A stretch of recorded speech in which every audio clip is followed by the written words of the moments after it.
Konnichiwa everyone, with the release date approaching, today we are going to break down all the daily and weekly activities in the game. I will share some tricks on how to maximize your efficiency since most of these tasks need to be completed anyway. Additionally, we'll take a closer look at the game's calendar, which has a very clear UI that I'm really satisfied with. Without further ado, let's dive in. I've decided to pick this topic and go easy on you since it's the weekend. With all the information from dungeons and raids, you might need a break. Additionally, character progression and gear are coming up next. There are difficult subjects, so we need to save some room for all that information. Now let's begin. Oh, I almost forgot, if you haven't watched that video yet, you can find the link in the description along with the beginner's guide. With all that said, let's kick it off. First off, we have the activity board. On the activity board you need to complete a total of 5 missions.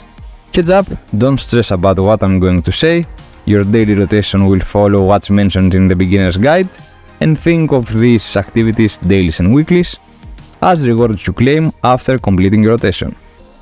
There aren't many extra tasks to do besides those. I'm here to explain all the possible missions so you can pick the right ones and be more time efficient. And by picking the right ones, we have an activity board. On this board, you need to complete a total of 5 missions. The first mission requires you to complete either an elite dungeon or an arcane realm floor. This mission is mandatory and cannot be switched, awarding 40 activity points. It's crucial if you are short on time, make sure to complete this one, as you will get gear and 2 rewards from the activity board. After that, there are 4 more missions that can be completed and 3 of them can be rerolled if needed. I will explain all the possible options from daily rerolls and which ones you should choose for maximum efficiency. The possible options are complete a reputation quest, complete an exploration/side quest, spend 20 vigor, fish 5 times, complete a dungeon with a friend or a guildmate, complete 2 floors of Universal Hall. Ideally, you want to skip the Universal Hall, and completion of a dungeon can be done with a friend or a guildmate anyway, so you might as well switch that something else. But this is of course up to your choice. I will explain the reasons for this later. Besides the activity board, which offers extra rewards, you have more daily and weekly tasks. These tasks provide a very important resource called Manual of Destiny. This caps at 7,000 per week and has a unique store where you can obtain even more rewards. If I remember correctly, you can also get mounts from that. The dailies here cannot be rerolled and are fixed, but they aren't exactly mandatory. These tasks provide you with the unique resource Manual of Destiny, and even if you skip some tasks, you can still reach the threshold of 7,000 per week. The fixed daily tasks are log into the game, pretty simple, clear a dungeon, elite or arcane realm, spend 50 vigor, complete a battleground, and do 3 reputation missions. Now about the vigor daily, we had it on the beta. I'm not pretty sure if it will continue to exist since the regeneration of vigor it's not so ideal. So let's stick to that it might be there or maybe not. Weekly tasks are the following: fish 20 times, clear a dungeon with a friend or a guildmate, clear a raid, clear Universal Hall 5 times, and check in to the amusement park. The final mission rotates based on the current event which is ongoing on the amusement park.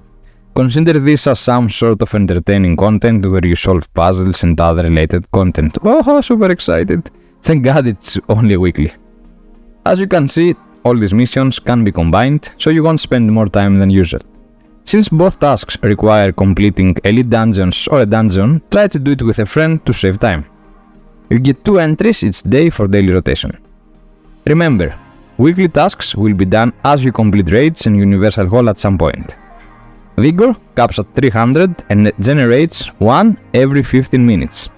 You will get about 100 per day, so if that daily exists, keep 50 for those tasks. Fishing is crucial because it's needed for reputation collection, potions, and also some fishes award vigor when you consume them. Now, let's break down the reputation system. As mentioned in my beginner's guide video, you get up to 6 daily missions related to reputation.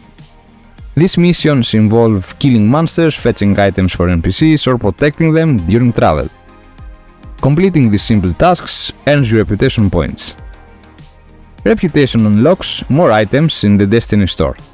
By completing daily and weekly tasks, you earn coins up to 7,000 per week, which can be spent at the store. To wrap up, complete missions, you earn coins, you build up your reputation, and you can get higher rewards from the Destiny store.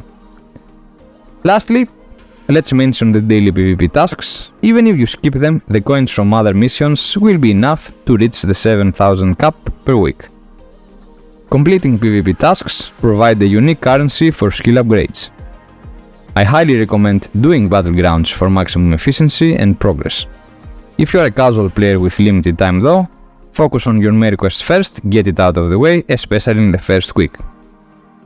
Only tackle battlegrounds if you have extra time, since they don't offer PvE rewards but are great for PvP purposes.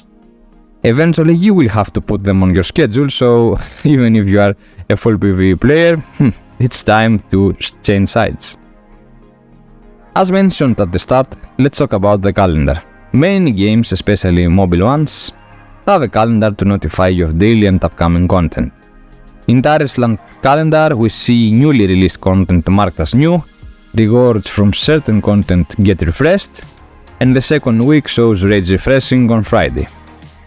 This helps us know when new difficulties or dungeons are released. Future events like food festivals or amusement parks activities will also be listed there. This way we can plan our schedule better. With all that said, I left out some details on the Vigor system, fishing and battlegrounds. These topics are better suited for our PvP breakdown analysis and profession system analysis videos that I'm planning to make. I will go more in depth there. Now, if I forgot to mention anything, feel free to write it on the comments or correct me if I was wrong on something. And that's everything you need to know about dailies, weeklies and the reputation system. Arigato for watching, and until next time, see ya!